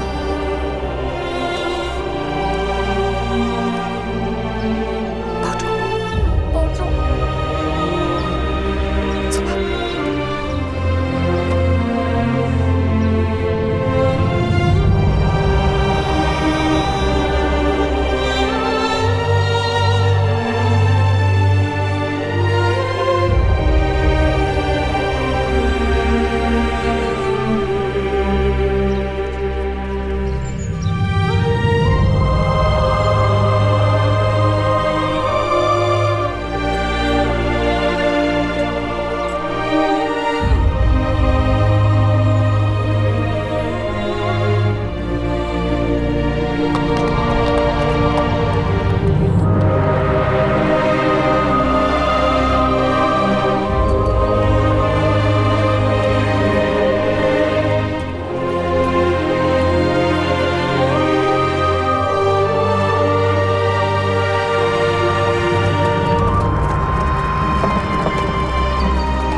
襄城守将唐遂拜见舒公主。免礼。谢公主。这位是秦国的蒙敖将军，特来迎亲。外臣蒙敖，拜见舒公主。蒙将军有礼。公主，行宫已经准备好了，请您先行歇息。明日，蒙敖将军会亲率人马为送亲队伍打前站，再由末将护送公主出关。出了襄城，就由蒙敖将军护送公主入秦了。有劳两位将军了。这是外臣应尽的职责。舒公主，请。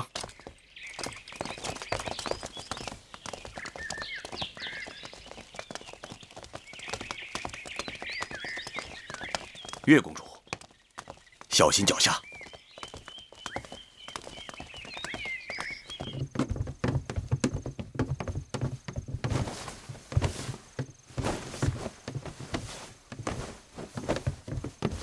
哎呀，终于到了。晌午才从船上下来，接着又坐车，这会儿觉得房子都在打晃呢。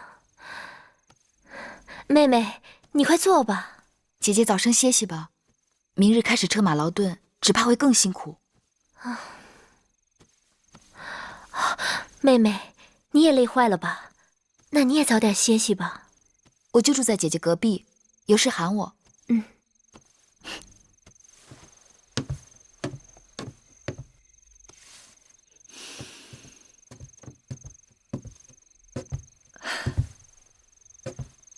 这孩子累坏了，一沾枕头就睡着了。路上你一直照应我们，此刻还要做针线，让我来吧。不用，你快把这碗绿豆汤喝了吧，我才熬的。是不是还有点烫？不是。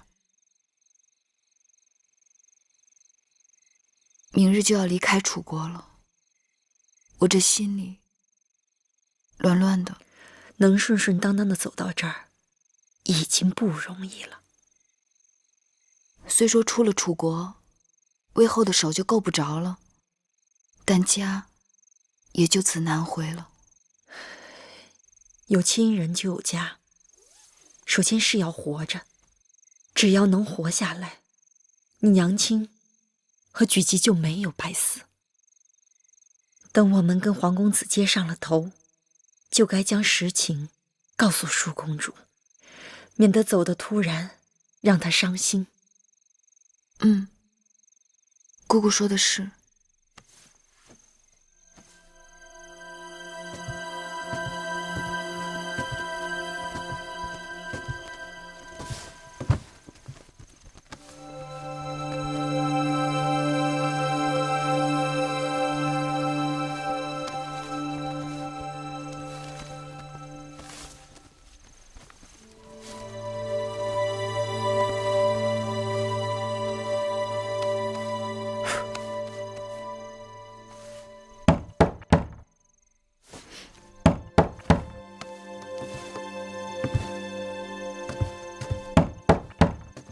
谁啊？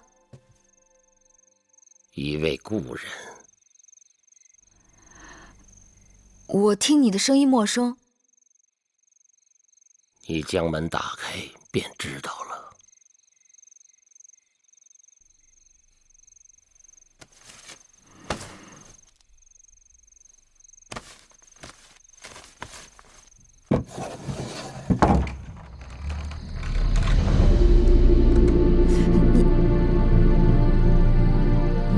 你谁啊？老夫没有猜错，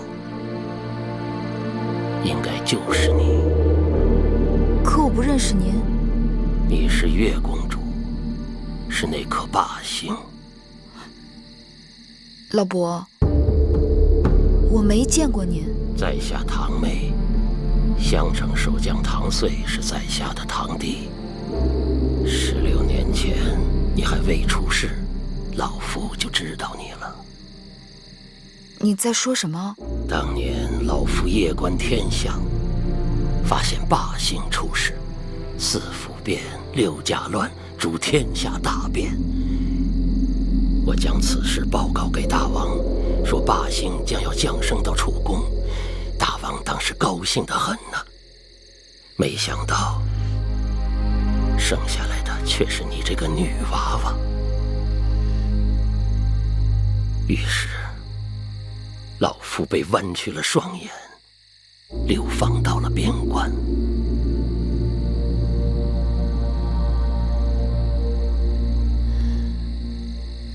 难怪从小，父王就叫我霸星。你也知道自己是霸星？什么霸星？我芈月就是普通女子，与那帝王之说毫无干系。天命不可违，无男女之分，非人力所能更改。若是逆天而行，必受其祸。必受其祸？你是说这么多年，我们受苦受的还不够？你可知道，我和我周围的人就因为这霸星之说而受牵连。老夫只是一件星象之事，根据星辰变化记录言说。就因为你的胡言乱语，害得我娘命运多舛，害得我跟我弟弟从小被人欺负。我们与你无冤无仇，你为何要多事？为何要与我们过不去？天将降大任于斯人也，必先苦其心志，劳其筋骨，饿其体肤，空乏其身，幸福好了，你走吧。你再不走，我要喊人了。晚了，走不了了。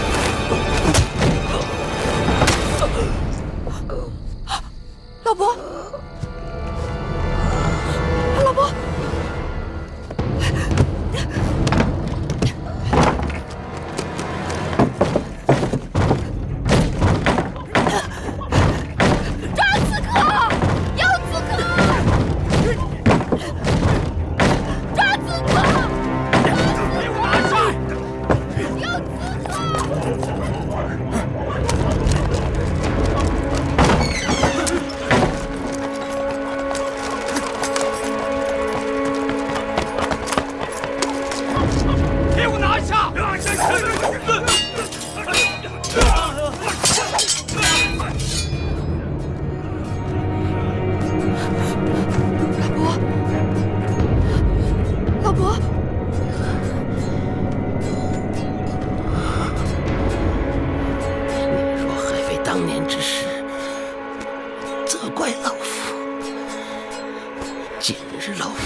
大胆狂徒！慢！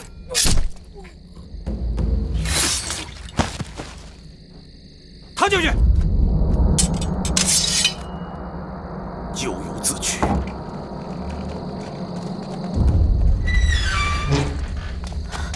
月儿，姐姐，怎么了？唐将军，出什么事了？林公主，两个大逆不道的小贼惊扰贵人们歇息。现末将已将其诛灭，望舒公主恕罪。堂妹老伯，可是唐将军的堂兄？不错。老伯仁义，替芈月挡了致命一剑，已经不行了。敢问公主，他人在何处？在我屋里。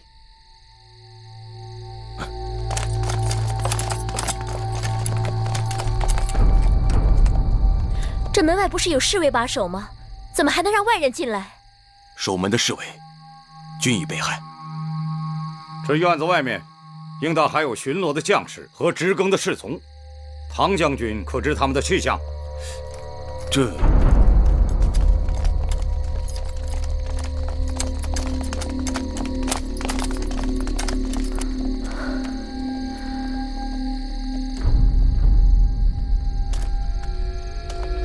末将失职，明日一定仔细查处，严惩不贷。好了，你们都下去吧。夜已深了，明日还要赶路呢。是。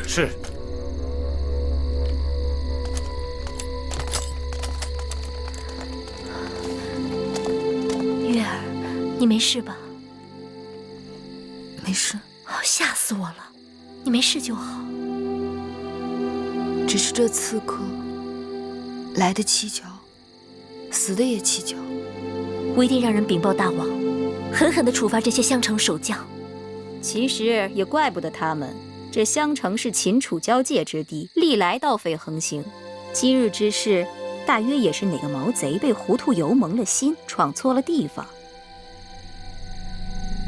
玳瑁姑姑好灵清啊，连这小小边城的事情都了然于胸。奴婢也是道听途说罢了。既然大家都没事，那就早点歇息吧。早点歇息吧。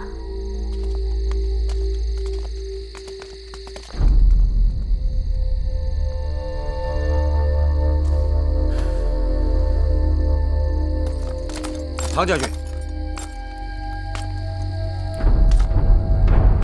你还是警醒点好。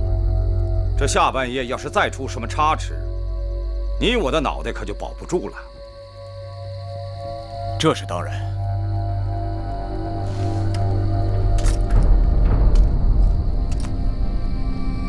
你们这队人，给我在院子外面牢牢守住。要是再出半点差池，本将军绝不轻饶。是。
我想了一夜，昨晚之事绝非意外。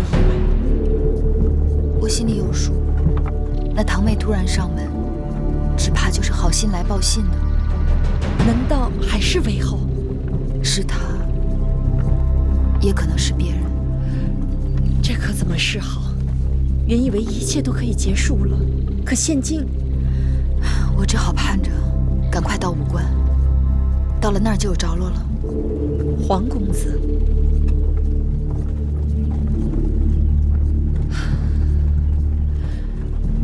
少司命庇佑，月儿和我们能平安到武关城。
公主，此处已是楚秦交界，末将只能护送公主至此。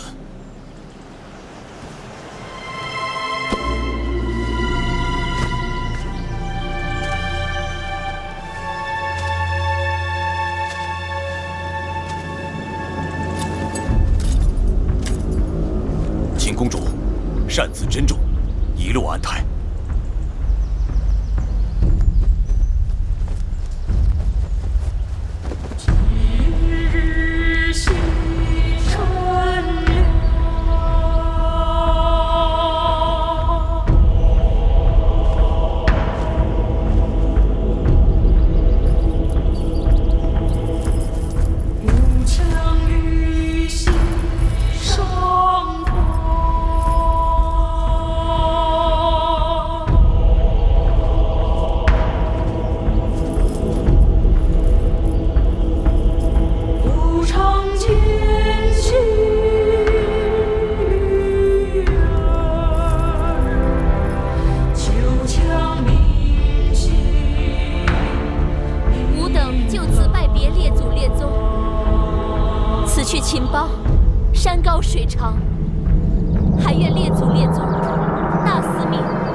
机会重返故国，彭毅把故国之土带在身上，也算是聊作安慰。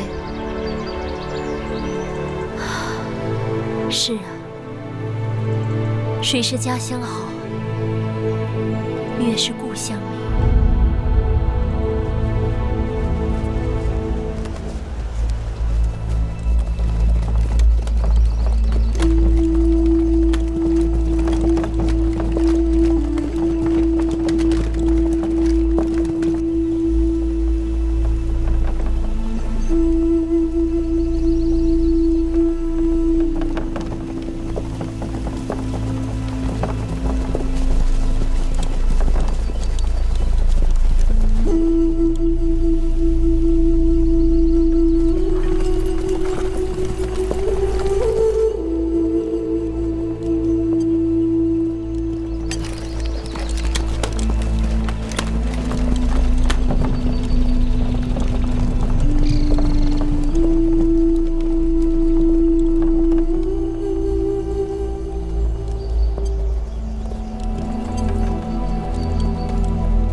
公主，你还好吧？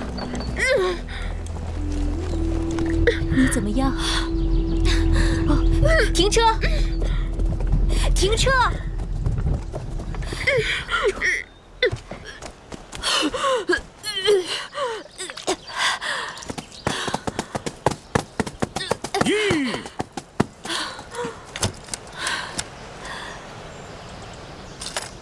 公主，太庙已定下吉时，咱们行程紧迫。末将知道，公主身子娇贵，可公主每日迟出早歇，走走停停，中间又是种种事故，照这个速度行进，怕是会延误婚期的。将，公主尊贵之躯，难以承受车马颠簸之苦，自然要多加休息。将军既奉秦王之令，遵令行保护之责即可，并非押送犯人。何时行，何时止，当由公主做主。及期如何，与你何干？放肆！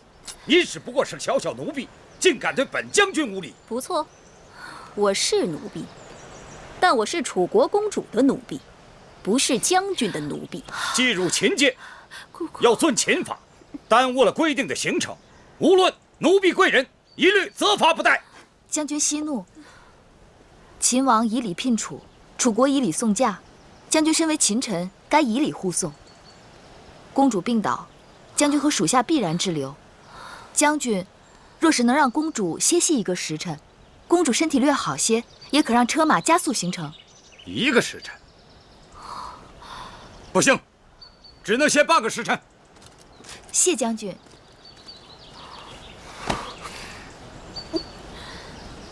姐姐，喝口水吧。这水是必须喝的。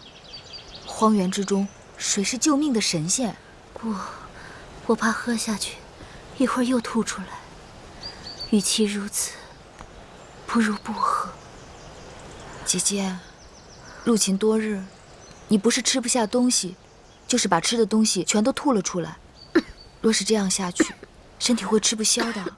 公主受的苦你都看到了，且不说送来的膳食粗劣，用膳的时候竟然仍在行进中，人坐在马车里颠得七荤八素，还没吃一口就吐出来了，这哪里是迎亲啊，分明是折磨人。这里不是我们楚国王宫，身边也不是我们楚国臣子，荒郊野外，缺衣少食是难免的。千里迢迢，吃不下也得吃一些。身子是姐姐自己的，损伤了无人可抵偿。出嫁前，只知道这一路曲折遥远，谁料会如此艰辛。还有那个蒙敖将军，更是可恶，完全不把我们放在眼中。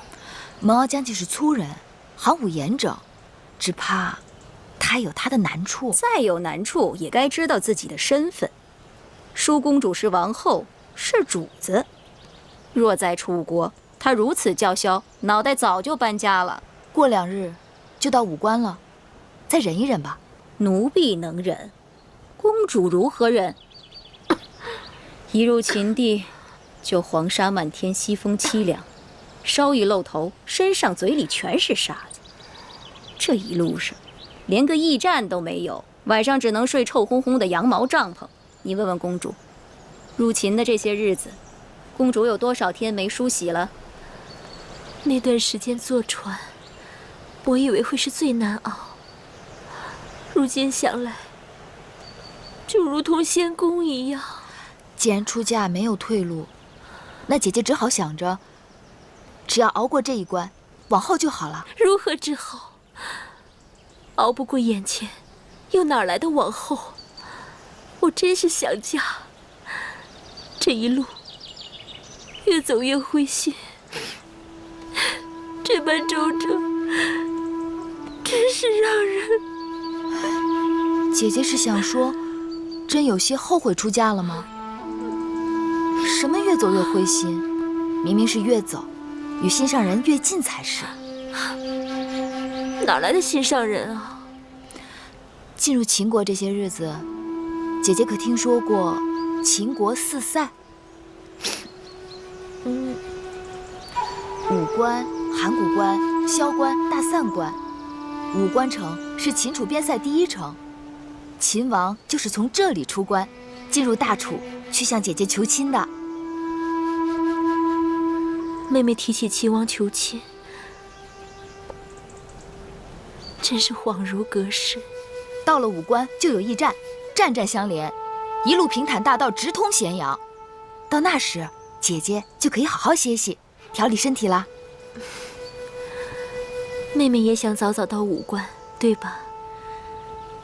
当然。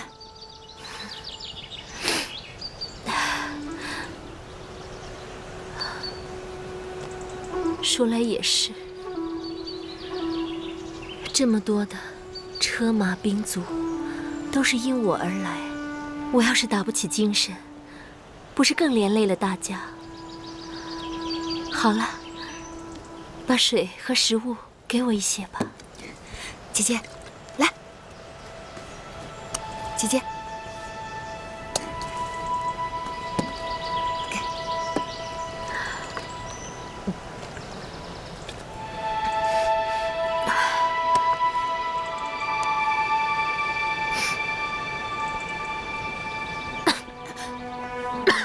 姐姐，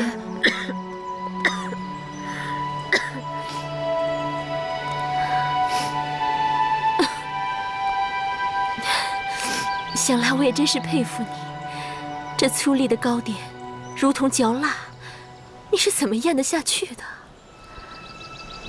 姐姐是从小没有尝过饿肚子的滋味，其实有东西吃，比饿着要舒服多了。真的吗？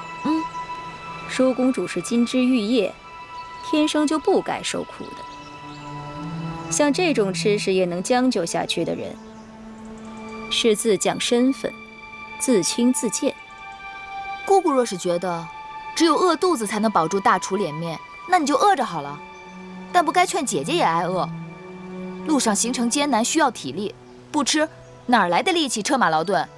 别争了，我倒是真有些饿了。我再吃几口吧。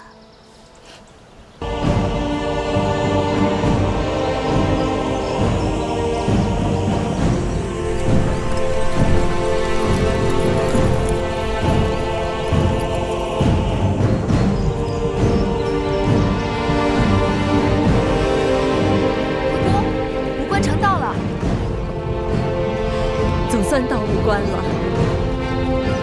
我看看，我看看。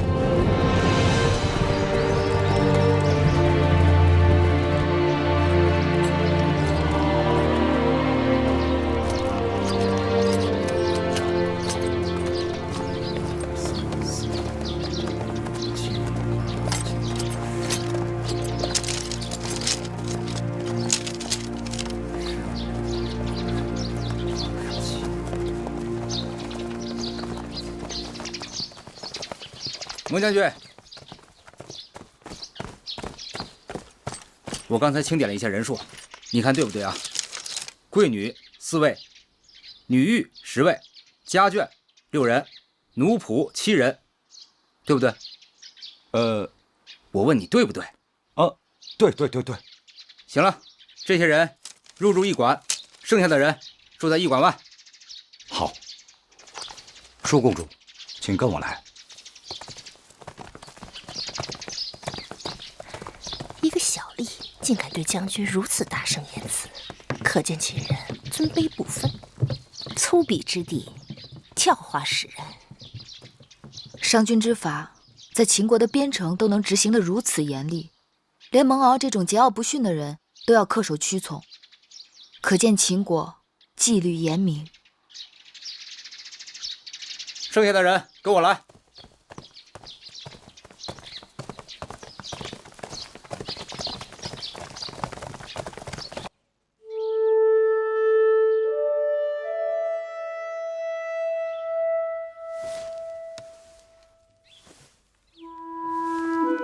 女一志，姐姐怎么样了？此刻大家都是一样的，无非是几日水米不曾下肚，吃的没有吐的多。若能喝上几日米汤调理肠胃，再吃些肉糜补益身体即可。只是舒公主正在发烧，若医治不好，便会转成重症或危及性命。那怎么办啊？我先为公主行针砭之术，再开个方子，连吃5日，或可缓解。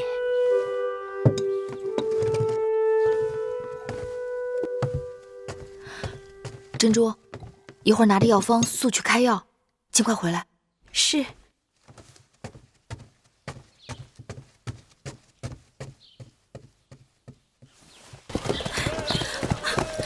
珍珠，公主，药可买到了？没有，奴婢出门走了好久才看见一家药铺。我把方子给那里的旗人看，他们翻来覆去根本看不懂。我再跟他们多说，干脆不理我。奴婢该死，误了舒公主的汤药。怎么会这样？的贱婢，给公主抓个药都办不成。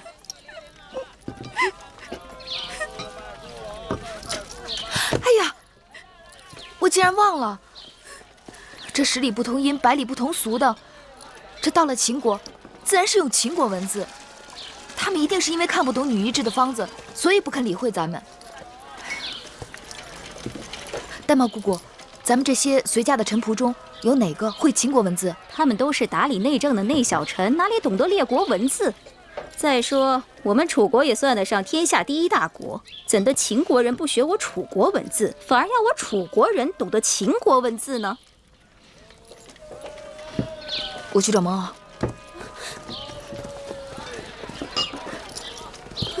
蒙某是甲士，负责护送楚国公主到我大秦国都，遵行的是保护之责。至于其他的事情，自然是由贵国公主自己做主。再说蒙某又不是什么臣仆之辈，这种杂役小事，请公主自便。我并非是打算劳驾将军，我只求你派给我一个懂楚文的秦兵，去药铺抓药罢了。你们楚国的贵人，自然是经常把楚国的士卒当成下人。可我们大秦的士卒，岂会充当此等杂役的角色？那你帮我找一个懂楚文的秦人，随便什么人。没有。你们楚国那些鸟文，除了专职外务的臣子们之外，没人能懂。你要买药，让你们楚人去买，别在这烦我。你这个人，情理不通。你出了驿站，上大街往前走，再往北拐，那边有一个雍氏药铺。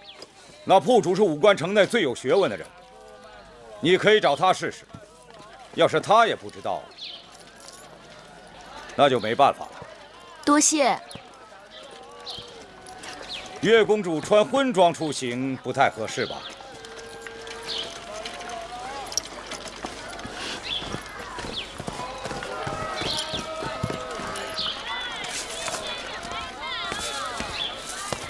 敢问先生，此处可是雍氏药铺？正是正是，老朽便是这雍氏药铺的掌柜。先生，可识得上面的字？识得识得。请先生按方抓药。好好好。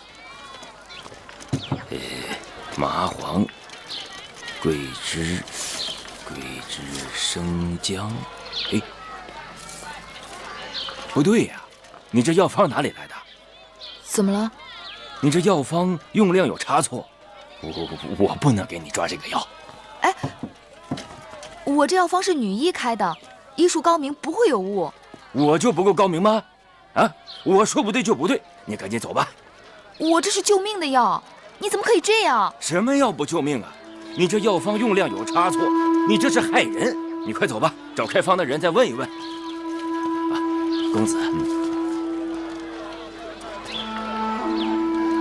在下雍瑞，雍氏药铺的主人，敢问何事惹得贵人烦恼？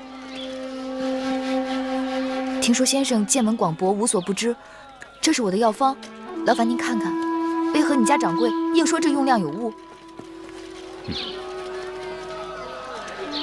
这药方上写的是鸟传，贵人可是来自楚国？正是。不知道为什么这位先生不肯接我的药方。贵人可知，这秦楚两地虽然接壤，但不仅文字各异，就连这度量之衡器也是不同。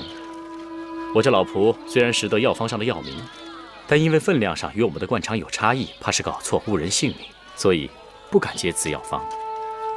原来如此。好在昔年本人也曾游学楚国，对楚国的鸟传略知一二，知道楚国的计量方法与秦国的不同。这药就由我来抓吧。有劳先生了。您的药包好了。多谢先生。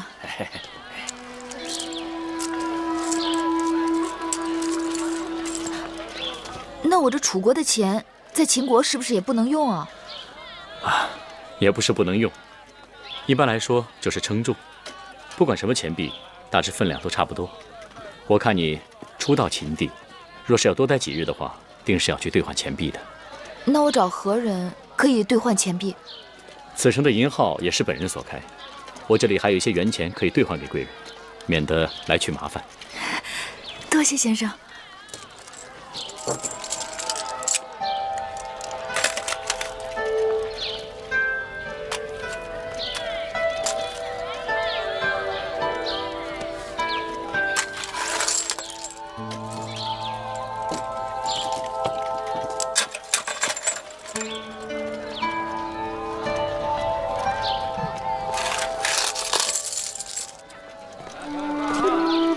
先生相助，这药就抓不成了。大恩不言谢，若日后有机会，定当报答。举手之劳，人皆可为，岂敢当一声恩与谢？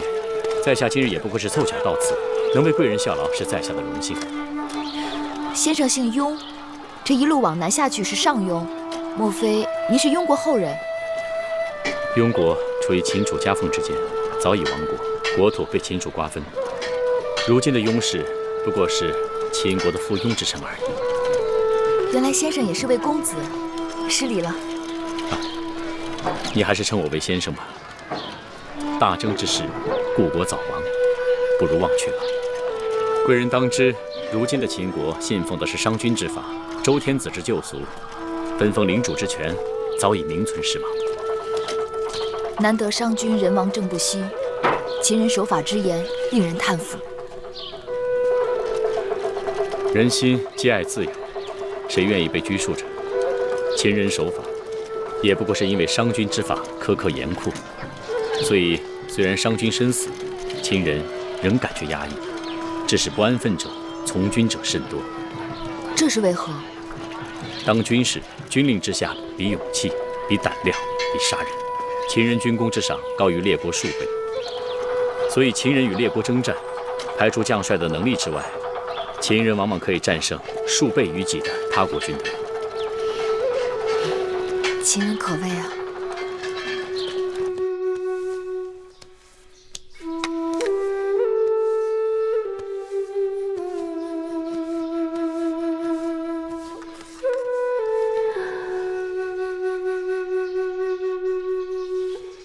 听说妹妹出门去了，还以为你我就此难见了。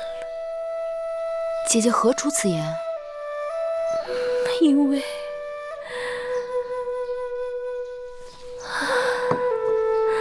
因为你我身在他乡，人生地不熟的，若是走丢了，该如何是好？姐姐多虑了，我又不是小孩子，说丢就能丢。只是太辛苦你了。只要姐姐的身子能好起来，我做什么都不辛苦。你越是公主的陪嫁应试，替公主奔波劳累是分内之事。再说，她身体强壮，做惯了粗事差事。玳瑁姑姑此话不对，月儿久病，身体尚未痊愈，就与你我一同素风参与，艰辛无比，何来的强壮二字？再说月儿本是楚国公主，为何她就该做粗使差事？从今以后，我和月儿只有姐妹，没有尊卑。玳瑁姑姑要再出此言，不要怪我迁怒于你。是。